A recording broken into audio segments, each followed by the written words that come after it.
오늘은 특별한 방문이라는 제목으로 좀 은혜를 나누려고 합니다. 수년 전에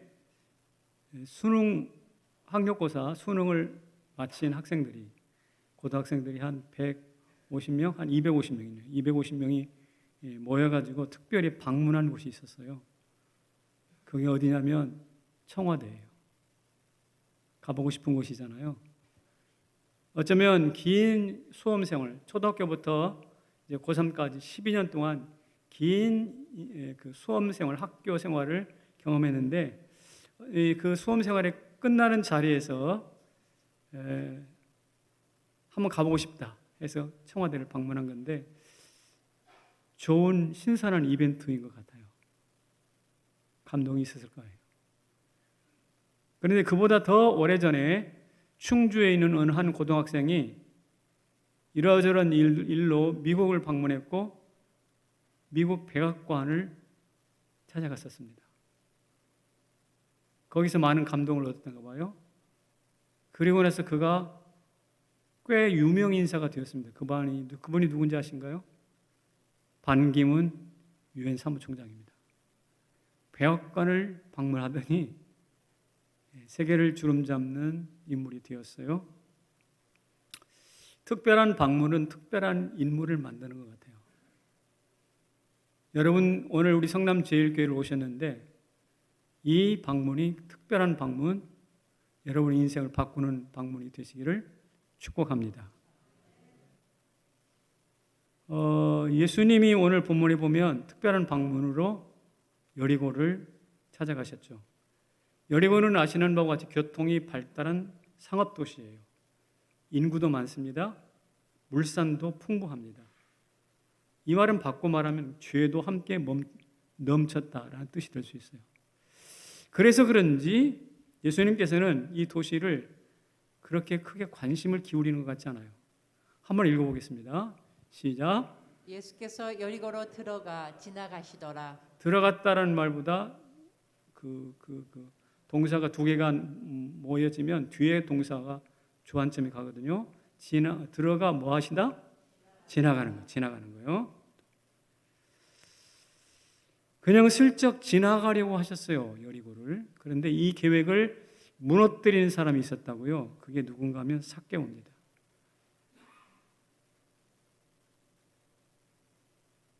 세리장이요 또한 부자라라고 말하고 있죠. 그냥 세리가 아니라 세리장이래요. 그러니까 남의 돈을 빼앗아 먹는데 이골이 난 사람이거든. 사람 딱 보면 내가 저 사람 돈을 어떻게 뺏을까가 딱 감이 잡힐 만큼 아주 이골이 난 사람입니다. 세리는 백성을 수탈하는 로마 앞잡이에요. 공공의 적이에요. 인면수심의 인간이에요. 그런데 삭개오가 그 세리들의 우두머리라는 겁니다. 인생을 막 살아온 사람이에요. 막가파 인생인데 이 막가파 인생 삭개오에게, 싸가지 없는 삭개오에게 남다른 관심이 하나 있었어요. 남다른 관심이 하나 있었어요. 그 관심을 말씀드릴게요. 관심은 이겁니다. 예수님은 대체 누굴까? 우리는 돈 어떻게 뺐을까라고 생각할지 모르지만 성경은 그렇잖아요. 예수님은 대체 누굴까? 라는 깊은 관심사가 하나 있었습니다. 삭개오가 듣기로 예수님은 요단강 세례를 받으신 후에 하늘이 열렸대요. 성령이 임하셨대요. 비둘기처럼 하나님의 음성이 들렸대요. 이는 내 사랑하는 아들 기뻐하는 자라. 병자들을 만나면 불쌍히 여기면서 고쳐주신대요. 사회적으로 멸시천대 받는 사람들과 함께 먹고 마시고 친구가 되어준다네요. 특별히 듣자 하니 세리 레위를 자기 12제자 중에 한 사람으로 부르셨다네요. 그래서 그분이 누군지 참 궁금했어요. 왜냐하면 나 자신도 세리니까. 모든 동족이 나 삭개오를 향하여 등을 돌려버렸지만 그분이라면 나를 맞아주실 것 같고 그분이라면 내 모든 잘못도 다 용서해 주실 것 같아요. 그래서 예수님이 참 궁금했어요. 그러던 차에 예수님께서 드디어 여리고를 방문하신다는 소식이 들려옵니다. 그 소식을 듣는 순간 가슴이 떨립니다. 예, 잠이 잘 오질 않아요. 밥 먹는 것도 이를 잊어버릴 만큼 그분이 오시면 참 좋겠다. 갈망이 속에서 차오릅니다.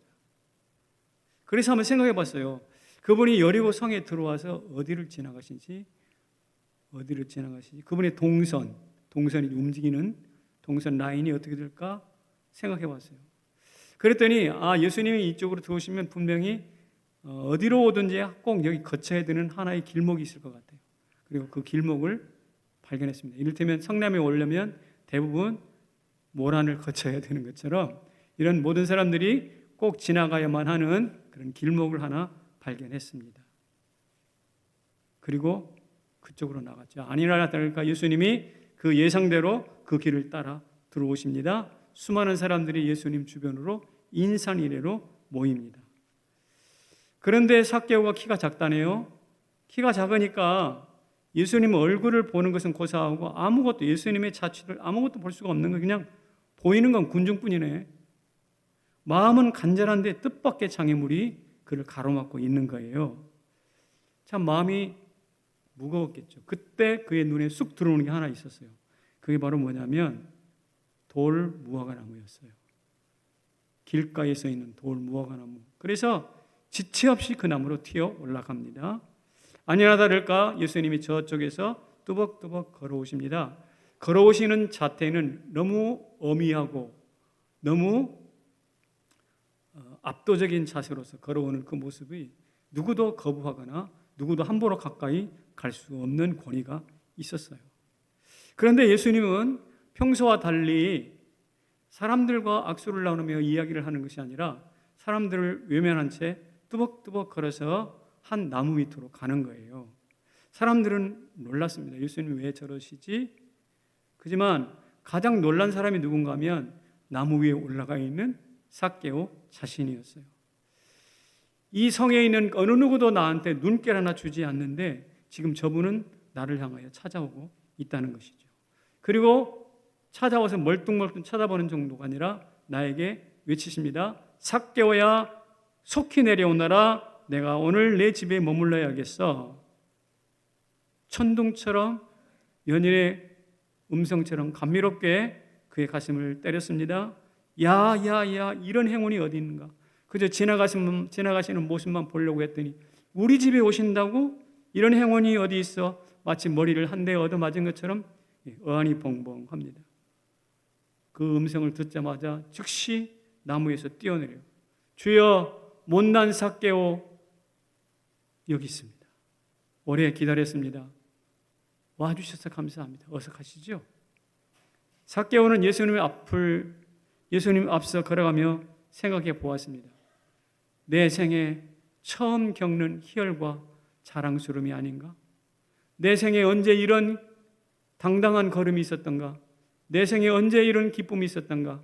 계속 모멸과 멸시를 받고 있는 나에게 지금까지는 경험하지 못한 새로운 경험이로다. 그러면서 생각합니다. 내 뒤에 오신 예수님은 도대체 어떤 영문으로 많은 군중들을 외면하고 나만 만나려고 이렇게 오시는가? 나를 만나 주시는가?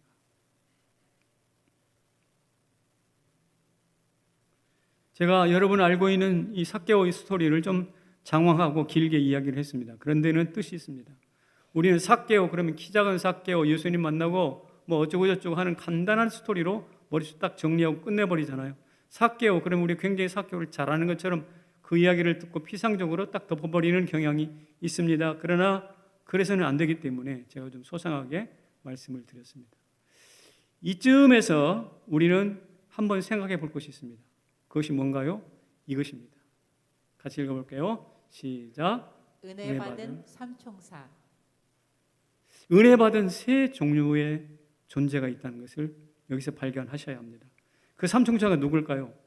첫 번째는 아까 말씀드린 것처럼 세리 삭개오입니다. 두 번째로는 뭐냐? 삭개오가 올라갔던 돌 무화과 나무예요. 세 번째는 이 성경을 읽으면서 삭개오를 부러워하는 여러분과 저 자신, 나입니다. 이들에게는 공통점이 있습니다. 사회로부터 나무를 심는 자로부터 경쟁 사회로부터 모두 버림받았어요. 삭개오는 당대 사회로부터 버림받았죠. 돌 무화과 나무는 나무 심는 자로부터 버림받았죠. 여기 있는 우리는 경쟁 치열한 현대 사회로부터 어떻게 해요? 버림받았어요. 모멸감을 가지고 살아갑니다. 삭개오 세리로부터 출발해서 세리장이 되기까지 정말 얼마나 많은 모욕과 천대와 멸시를 받았겠습니까? 그 수많은 모욕 멸시를 넘어서 지금 이 세리장까지 왔는데, 돌아보면 엄청난 노력을 했는데 그 엄청난 노력이 엄청난 모욕으로밖에 결과가 남지 않는 거예요. 노력하고 땀을 흘리면 흘릴수록 더 모욕적이고 더 모멸감이 쌓여 있는 것이죠. 그래서 저는 이런 삭개오의 인생을 이렇게 부릅니다. 낭패 인생. 낭과 패가 서로 하나로 딱 뭉쳐야 뛰어갈 수 있는데 이게 떨어져 버렸어요. 그래서 낭은 낭이고 패는 패고. 돌무화과 나무는 무엇일까요? 앞에 돌자가 붙으면 이게 의미가 안 좋아지는 거 아시죠? 의사 중에 가짜 의사를 뭐라고 그러죠? 돌팔이라잖아. 돌팔이. 그러하듯이 돌자가 부르면 등외품입니다. 등외품. 상품으로 취급하지 않아요. 팔아먹을 수가 없어요. 가치를 인정받지 못했습니다. 이게 바로 돌무화과 나무예요. 무화과 나무에 비해서 열매가 작고 맛이 없어가지고 외면당하는 것입니다. 그래서 결국에는 좋은 땅에 심기우지 못해요. 그리고 어디에다 심기우나 겨우 길가 땅, 길가에 버려진 땅에 심겨지는 것이 돌무화과 나무입니다. 그래서 저는 이 돌무화과 나무를 등외품이라고 정리합니다. 그런데 이 돌무화과 나무가 지금 오늘 여기 등장하는 거예요. 은혜를 받았죠. 우리는 어떤가요? 우리도 우리 속에 있는 눈물의 발걸음들을, 우리가 살아왔던 인생의 한숨과 눈물들을 토로하라 치면 아마 3박 4일도 부족할걸요? 한 곡에 넘으면 또 한 곡에 있고, 큰 산 하나 넘으면 또 산이 또 기다리고 있고, 그래서 평지가 왔나 싶어서 허리를 좀 펼라치면 또 어깨에 무거운 짐이 털썩 내려앉고, 좀 숨 좀 쉴만하면 또 어려운 일들이 턱 발생해가지고 병원으로 이리저리로 쫓아다녀야 하는 우리의 모습. 그래서 수고하고 무거운 짐진 자들아 다 내게로 오라, 이런 말씀이 평소에는 귀도 들어오지 않았는데 이제는 가슴에 쑥 들어올 만큼 우리 인생에 힘겨워지고 있어요.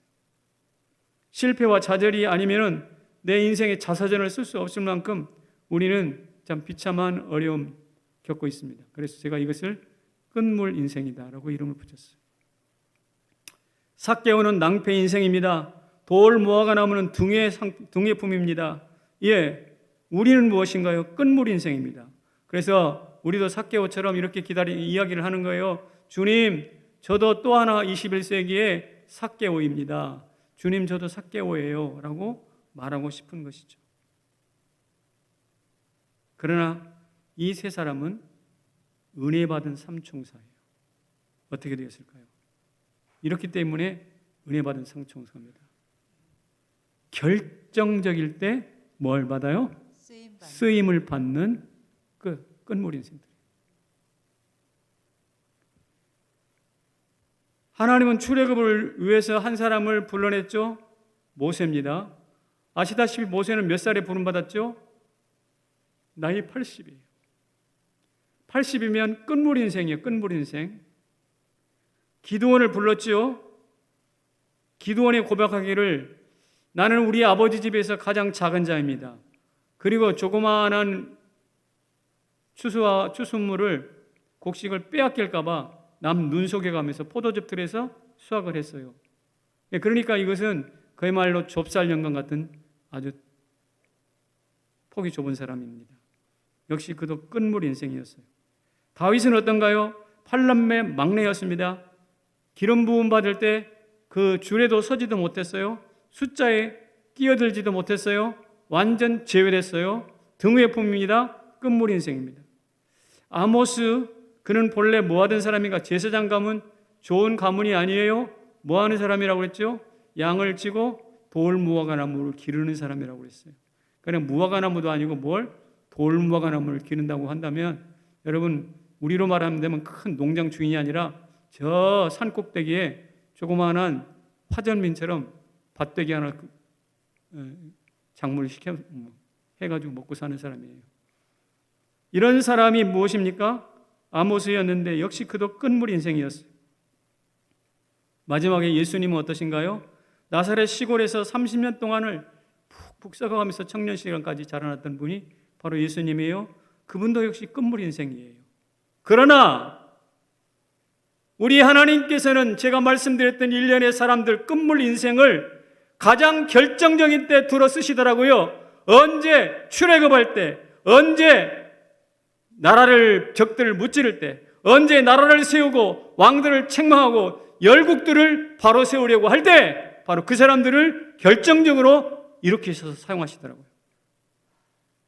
이런 은혜가 우리 모두에게 있기를 주의 이름으로 축원합니다. 예, 성경은 말이에요. 그래서 끝물 인생들의 대행진이라고 말할 수 있어요. 위대한 영웅들의 위인전이 아니란 말이에요. 성경에는 못난 사람들이 너무 많아요. 이유가 뭘까요? 끝물들의 집합세니까 그렇죠. 오늘 누가는요, 삭개오를 특별히 등장시키는 사람입니다. 마태, 마가, 누가, 요한 중에서 이 삭개오의 이야기를 쓴 사람은 유일하게 한 사람이에요. 누구? 누가예요. 근데 누가는 어떤 사람이냐? 그는 헬라의 영향을 많이 받은 사람으로서 가난하고 연약하고 병든 사람들, 이런 사람들에 대해서 특별한 관심이 많아요. 그래서 어떤 의미에서 끝물 인생으로서 누구도 돌아보지 않는 그 삭개오를 끄집어내서 역사 속에 등장시켜요. 그래서 오고 오는 수많은 사람들, 지난 2000년 동안 기독교 역사에 관심 있고 성경을 읽는 사람들에게 삭개오를 모르는 사람이 없도록 등장시켜요. 뭐 하시는 겁니까? 결정적일 때 삭개오도 누가에 의해서 쓰임받잖아요. 다시 축복합니다. 성남제일교회 여러분, 우리가 끝물 인생일 수도 있고 낭패 인생일 수도 있고 등에 품일 수도 있겠지만, 그러나 결정적인 때 들어쓰시는 하나님에 의해서 여러분이 쓰임받기를 축복합니다. 축복합니다. 그런데 이렇게 쓰임받기 위해서 우리가 한번 생각해 볼 것이 있어요. 도대체 무엇이 그렇게 중요하게 쓰임받는 것인가? 삭개오의 경우에 있어서 저는 여러 가지 그 이유가 있겠지만 이것 한 가지는 놓쳐서는 안 된다고 생각해요. 뭐라고요? 관심사. 관심사가 인생을 결정해요. 삭개오의 관심사가 그의 인생을 결정했듯이 오늘 저와 여러분들, 내가 무엇에 관심이 있느냐가 우리 인생을 결정합니다. 제 이야기를 잠깐 하면, 제가 신학대학원 시절에 대학 학부에서 신대원 들어갈 때, 내가 신대원 가면 도대체 가방 들고 왔다 갔다만 할 수는 없잖아요. 내가 전공처럼 주요 관심사를 결정해야 되겠다 생각하고 두 가지를 정했어요. 하나가 무엇이냐면 청소년. 근데 청소년에 대해서 알고 싶었어요. 왜냐하면 제가 청소년 때 굉장히 어려운 시간들을 보냈기 때문에. 두 번째는 무엇이냐? 사람 성도를 만드는 게 뭐냐? 성도를 성도답게 하는 게 뭐냐? 그게 훈련일 것 같아요. 그래서 청소년과 제자훈련에 대해서 제 관심사를 집중하기로 결정했습니다. 그래서 한 3년 동안 이 두 가지 주제를 가지고 책도 읽고 많이 집중하는 시간을 가졌는데, 신대원 졸업할 때쯤 되니까 제 동기 친구들이 뭐라고 그러냐면, 홍정기는 청소년 전문가야. 저는 전문가 아니었어요. 그냥 관심만 있을 뿐이었어요. 청소년 전문가야 라고 하더라고요. 불러줬어요. 그리고 몇 개월 후 사랑에 위해서 저를 청소년 전문 사역자로 불러주셨습니다. 저는 전문가 아니었어요. 그냥 관심만 있었어요. 근데 저를 부르시더라고요. 부름받아서 12년 동안 사역할 때 청소년들과 씨름했고요. 또 하나는 제자훈련과 깊이 씨름하기 시작했습니다. 어떻게 사람이 바뀌는 거야? 구체적으로 무엇이지? 그래서 같은 제자훈련을 하더라도 저는 굉장히 치열하게 준비했어요. 사역훈련할 때도 치열하게 준비했어요. 여러분들 이야기지만 제가 그때 가르쳤던 교환이 후배들에게도 지금 회자되고 있어요. 이렇게 12년 동안 제자훈련을 뜨겁게 관심사로 떠올렸을 때 얼마 안 있다가 성남제일교회가 저를 부르더라고요. 저를 부르신 장로님들 계시잖아요. 그래서 저는 제 경험을 기반으로 이렇게 말하고 싶은 거예요. 뭐라고요? 한번 읽어봅시다. 시작. 관심사가 모여 인생을 만들고 관심의 수준이 인생 수준이 된다. 여러분 아멘이십니까? 관심사가 모여서 인생을 만들어요. 그 관심사의 수준이 인생의 수준이 되는 것이죠. 그러므로 무엇에 관심을 갖느냐는 대단히 중요한 거거든. 사랑하는 성도 여러분, 그저 명품 가방이라든지 뭐 어디 가면 뭐가 맛있다든지 그래서 막 1시간, 2시간씩 운전해가지고 밥 먹으러 다니는 이것은 조금 지양했으면 좋겠어요. 오히려 그런 것보다 내 영혼을 구원하실 예수 그리스도, 구원하신 예수 그리스도, 나와 천국 함께 가시고 내 곁에서 내 손 붙잡고 요단강을 건너가실 그 예수님을 관심 있게 지켜보시기를 축복합니다.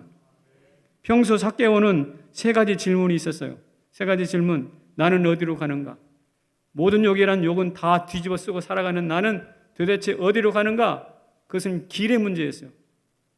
2번째, 도대체 무엇이 옳은가? 나를 욕하는 저 사람들이 옳은가? 아니면 내가 옳은가? 진리의 문제였어요. 3번째, 산다는 게 도대체 뭐야?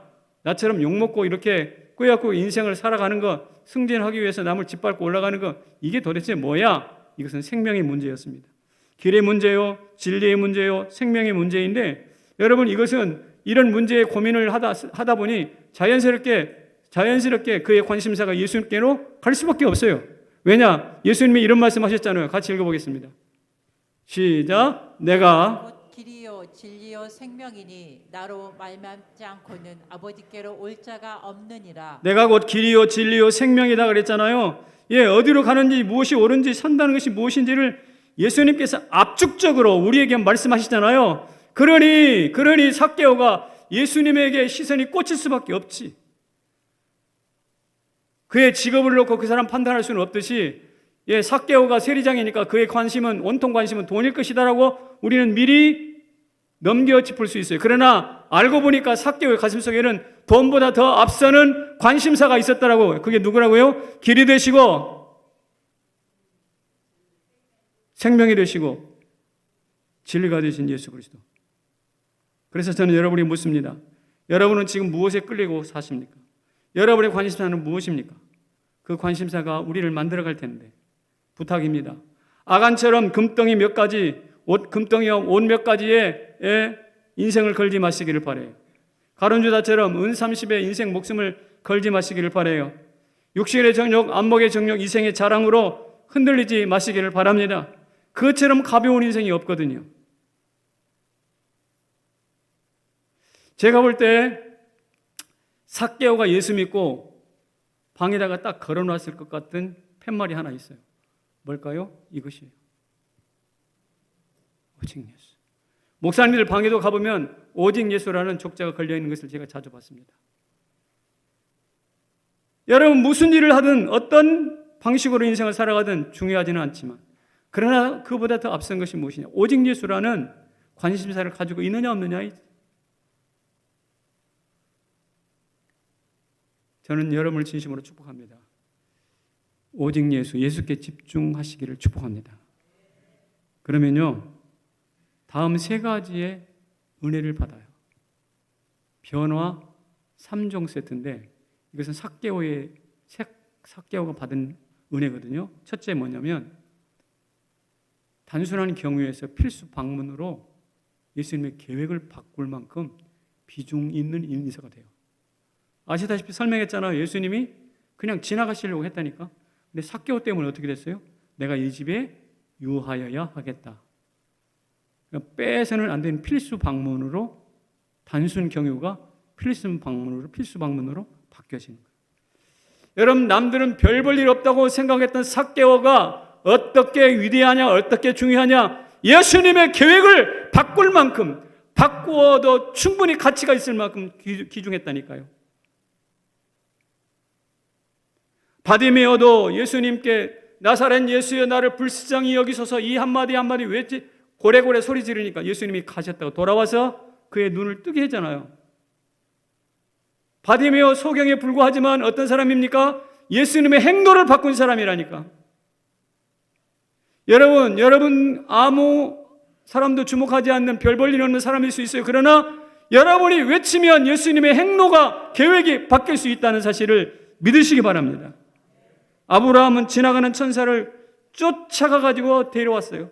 식사하고 가시라고, 좀 쉬었다 가시라고. 그런데 그 사건 때문에 어떤 일이 나타나는 줄 아시죠? 네가 내년에 아들 낳을 거야. 그랬어요. 내년에 아들 낳을 거야. 여러분, 오늘 우리가 단순히 지나가는 예수 그리스도에 관심을 가질 때 어떻게 되는가? 그 작은 관심이 예수님의 계획을 바꿀 만큼, 우리의 작은 관심이 예수님의 행로를 바꿀 만큼 중요한 인물로 부상합니다. 삭개오가 그랬고 여기는 우리 모두가 그렇게 되기를 축복합니다. 이게 변화 3종소의 첫 번째. 두 번째는 집 밟는 사람에서 섬기는 자로 바뀌는 거예요. 삭개오, 토색이 뭡니까? 속여 뺏는 거죠. 속여 뺏는데 속여 빼서 말을 안 들으면 가서 협박하겠죠. 협박해서 말을 안 들으면 어떻게 할까요? 올라서서 집 밟겠죠. 이게 어쩌면 삭개오의 인생 전체였어요. 그는 집 밟는 것이 몸에 익숙한 사람이에요.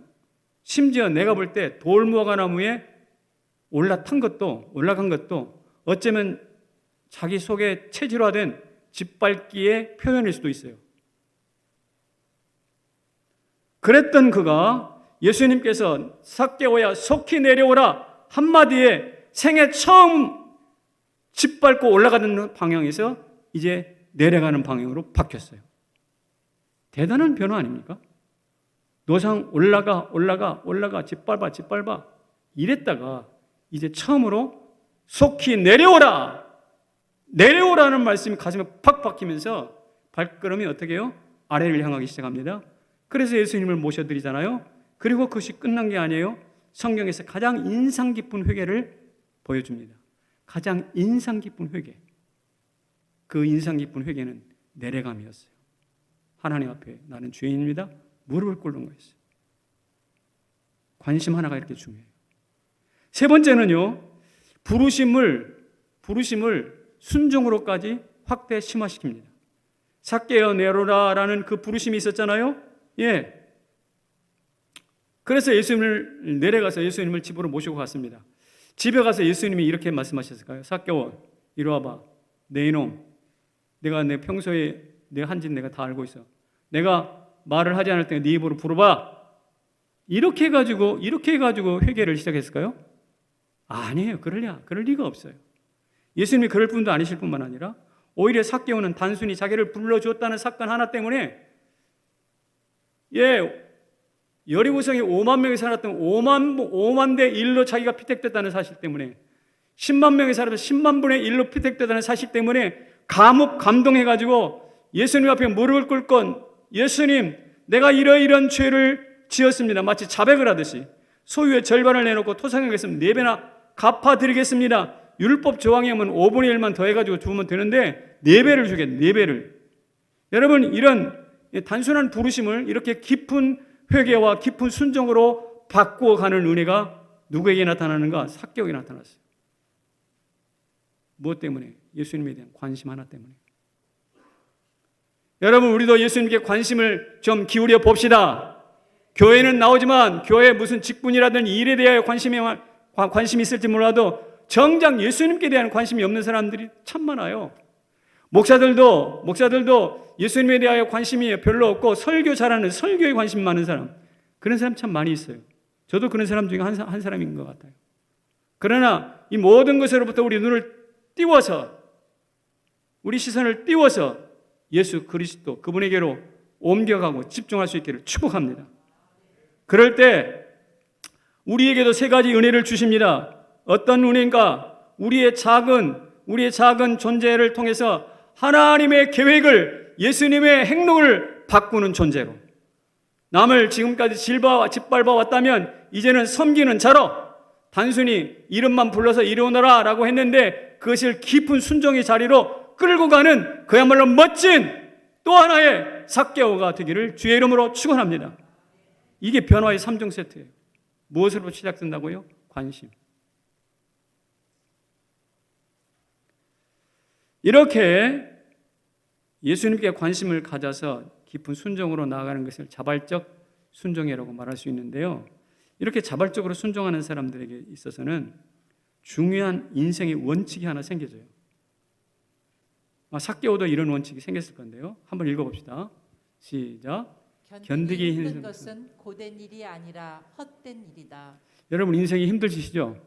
지금까지 걸어오신 인생이 참 힘들죠? 네, 힘든데 우리가 정말 힘든 것은 고달픈 인생길이 아니라 나중에 헛된 꽝, 아무것도 안 된, 내가 뭘 위해서 살았는가? 비어버린 빈 껍데기 인생이 될까 봐 두려운 거예요. 근데 은혜를 받으면 그래서 헛된 일을 추구하지 않고 비록 힘들어도 고난을 무릅쓰고 간다는 것이죠. 사냥을 잘하는 사냥개가 하나 있었어요. 그레이하운드라고 들어보셨어요? 그레이하운드.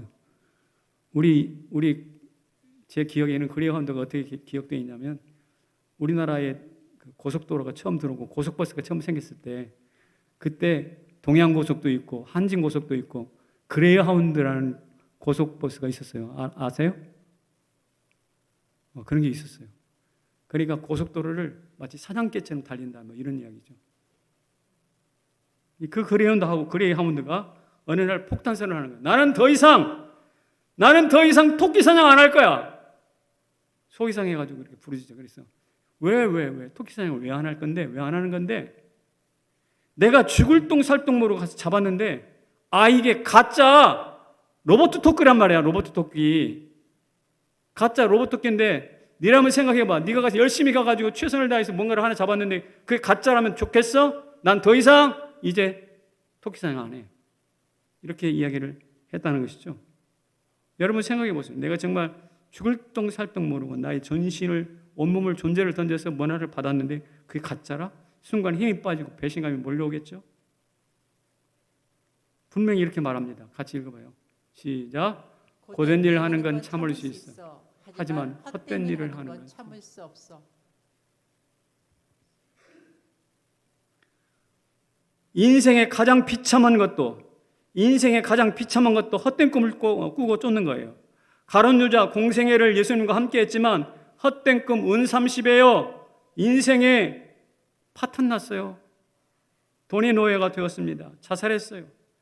반대로 삭개오는 겉으로 보기에 세리인지라 돈만 쫓는 것 같았지만 실제 그를 인생을 벗겨보니까 예수가 누군가 참 진리를 만나는 사람이었잖아요. 그래서 여러분 조심하십시오. 말짱꽝 인생.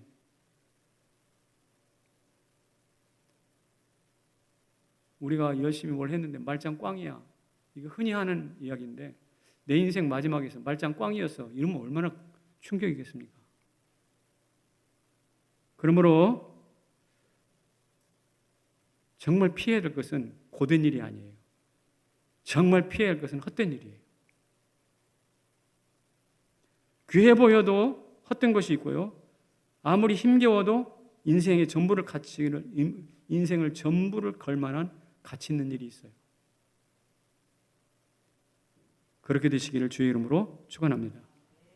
여러분 스타벅스 커피를 한 번쯤은 다 마셔보셨죠? 이 앞에도 스타벅스 매장이 있더구만요.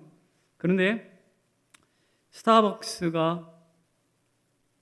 스타벅의 커피라는 뜻인데 스타벅스 커피라는 거기 스타벅이 누군지 아세요 혹시? 스타벅. 헬만 멜빈이라는 사람이 쓴 장편 소설인데요. 모비딕이라는 장편 소설 이야기인데 모비딕은 누구냐면 큰 고래예요. 고래가 주인공으로 나와요. 근데 이 고래와 사투를 벌이는 한 선장이 있어요. 에이헤브 선장인데 이 고래 잡으려고 포경선의 선장이겠죠. 경쟁으로 싸우다가 결국 이 고래가 만만치가 않으니까 고래에게 공격을 받아가지고 한쪽 다리를 잃어버립니다. 에이헤브 선장은 도저히 용납할 수가 없는 거예요. 잡으려고 하는 고래에게 내가 다리를 잃어버리다니. 그래서 내가 저것은 끝까지 잡고 말 거야. 그래가지고 포경선을 이끌고 이 모비딕을 쫓아가기 시작하는데 대서양, 인도양, 태평양 온갖 바다는 다 쫓아다니면서 이 모비딕을 찾고 추적합니다. 어느 날 찾고 찾던 끝에 모비딕을 만났습니다. 모비딕이다! 비상! 비상! 배에서는 온전히 막 비상이 걸렸죠. 근데 스타벅은 그 배의 항해사예요. 스타벅이 누구냐? 에이헤브 선장의 뒤를 받쳐주는 운전을 맡아주는 운전사란 말이에요. 배 운전사. 예, 스타벅이 막 엔진을 발전시켜가지고 막 쫓아갑니다. 모비딕을 쫓아갑니다. 그리고 선장이 드디어 작사를 꺼내가지고 저 앞에 있는 모비딕 고래의 등에다가 깊이 쾅 작사를 박아 넣어요. 엄청나게 작살이 그 모비딕의 등에 푹 들어갑니다. 잡았다! 잡았어! 박수를 치며 좋아하는 순간 그 작살에 걸려있던 줄이 퍽 튀면서 이 에이헤브 선장의 목에 감겨버렸어요. 그래서 모비딕이 고래가 깊이 들어가면 들어갈수록 선장도 그 목에 줄에 걸려가지고 깊이 바닷속으로 함께 들어가 버려요. 이것을 옆에서 고스란히 지켜본 사람이 누구냐? 스타벅이에요.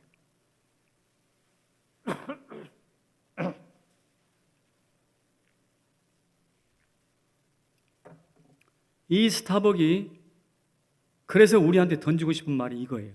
같이 읽겠습니다.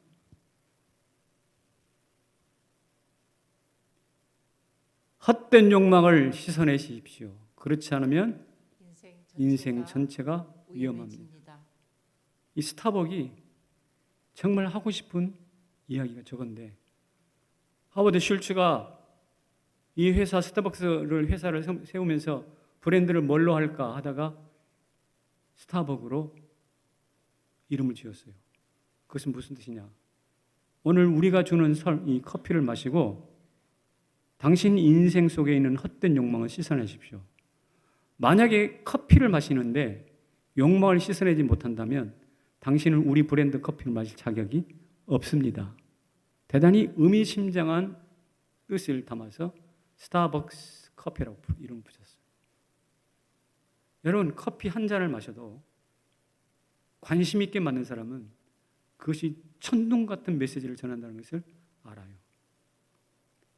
사랑하는 성도 여러분, 우리 예수 그리스도의 피를 마시고 우리 안에 있는 헛된 욕망을 씻어낼 수 있기를 축복합니다. 아멘? 아멘. 저는 지난 주간에 특별한 두 만남을 가졌습니다. 첫째는 이찬수 목사가 오랜만에 저희 교회를 찾아와서 저하고 한 2시간 같이 이야기를 하고 돌아갔습니다. 두 번째로는 정정희 집사님을 만난 것입니다. 먼저 이찬수 목사님을 만났는데 아시는 바와 같이 교회를 지금 30개로 나누고 있습니다. 지난 20년 동안 정말 성도들을 땀을 흘려서 키우고 교회가 그렇게 커지지 않았습니까? 그런데 그 친구 같고 내 살 같은 형제 자매들을 떠나 보내야 되는 거예요. 30개로 다 나누는 거니까. 성도들은 눈물을 흘리면서 목사님한테 찾아와서 그러는데 목사님 미워요. 왜? 떠나가야 되니까. 성도들이 속이 상하는 거야. 목사님 미워요. 그 소리를 들은 목사님은 얼마나 가슴이 찢어지겠어요. 그런데 그 일을 행해요.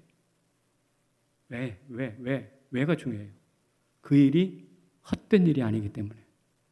그 일이 고통스럽지만 참된 일이기 때문에. 여러분 그런 교회 없잖아요 지금. 내가 이 목사에게 찬사를 보냈어요. 이 목사 힘을 내시게. 그 일을 할 수 있는 사람은 우리 한국교회 자네밖에 없어. 그래서 말입니다. 우리가 아는 것은 목사는 하기 힘든 결정이라도 그것이 헛된 것이 아니고 참된 결정이라면 해야 되는 거예요. 우리도 그렇게 살기를 축복합니다. 또 하나 정정희 집사님인데 임종이 가까이 왔다라는 메시지가 저한테 왔어요. 저는 마음이 참 무너지는 것 같았어요. 우리가 살려달라고 이 느헤미야 기도를 통해서 얼마나 지난 1년 반 동안 기도해 왔습니까? 임종이라니 받아들여지지가 않는 거죠. 그래서 충주병원에 제가 그날 달려가면서 한 2시간 갔나요? 가는 동안에 마음에 참 고민이 많았어요. 그래서 무슨 이야기를 해야 될까? 무슨 이야기를 해야 되지? 아니야. 임종 아니야. 이 땅에 희망이 남아있어. 우리 한번 끝까지 싸워보자고. 이런 이야기를 해야 할지, 아니면 그래, 죽음을 받아들이세요, 천국 가는 이야기 해야 될지. 제가 무슨 이야기 했겠어요? 참 받아들이기 어렵지만 천국 가는 이야기 했어요. 이보시게, 우리가 기도했지만 하나님이 자네를 우리 편이 아니라 당신 편에 두고 싶어 하신 것 같아. 내가 목사로서 참 하고 싶지 않지만 이 말을 좀 하고 싶어. 자네 천국 가는 거, 천국 가는 방법. 첫째, 천국 가는 데는 성경 전체 한 권이 필요한 게 아니야. 말씀 한두 구절이면 충분해. 수고하고 무거운 짐진 자들아 다 내게로 오라. 내가 너희를 편히 쉬게 할 것이야. 라는 말씀 한 구절이로 충분하다고. 주는 그리스도시요 살아계신 하나님의 아들입니다. 이 한 구절이면 한 군 충분하다고. 말씀 하나를 굳건 붙잡으시게.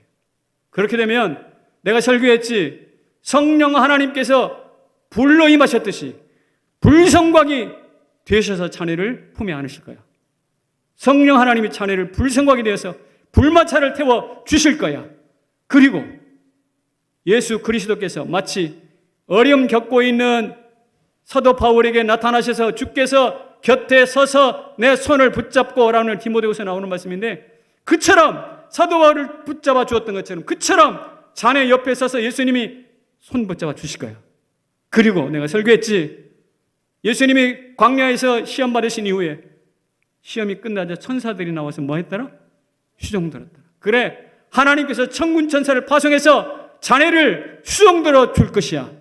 기억하시게. 말씀 붙잡으라고. 성령이 불마차가 되어줄 거야. 예수님이 곁에 서서 손잡아 주실 거야. 천군 천사들이 수종될 거야. 이런 천국의 입성이라면 말아서 이것보다 부정이 어디 있겠니?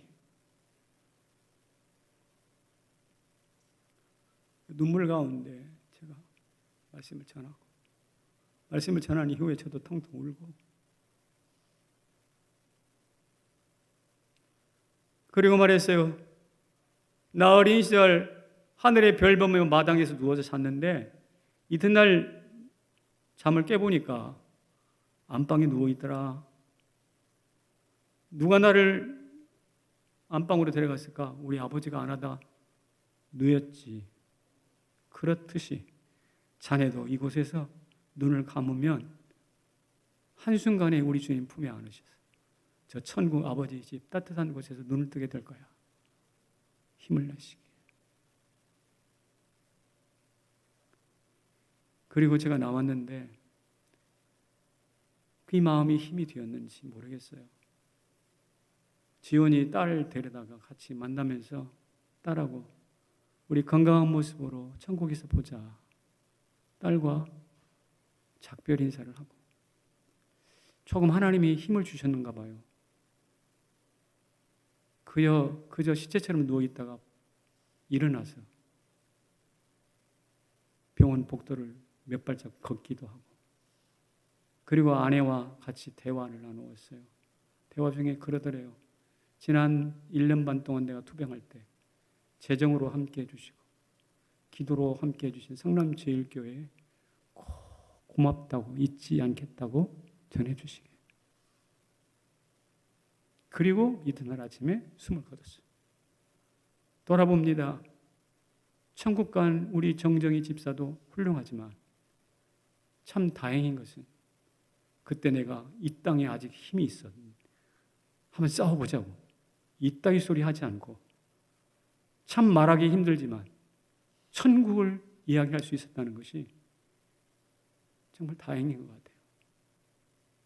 목사는 이처럼 힘들고 어려운 이야기, 하고 싶지 않은 이야기가 있을 때 하는 것이 목사의 사명인 것 같아요. 근데 어떤 사람이 할까요? 예수 그리스도에 관심 있는 사람이 그 말을 해요. 비록 우리가 연약하지만 우리 하나 때문에 행로를 바꾸실 예수님을 믿기 때문에 그런 말 할 수 있어요. 사랑하는 성도 여러분, 우리 지금 코로나로 인해서 힘들고 어려운 것 투성이에요. 이럴 때 삭개오가 주목했던 예수를 함께 주목하시기를 축복합니다. 그리고 거기에서 흔들리지 말고 이런 말이 있습니다. 프로는 끌고 가고 포로는 끌려간다. 프로는 끌고 갑니다. 포로는 끌려갑니다. 비참하게 세상에 끌려가지 말고 영적으로 포로답게 세상을 끌고 가는 저와 여러분 되시기를 주의 이름으로 축원합니다. 자리에서 일어나십시오. 수많은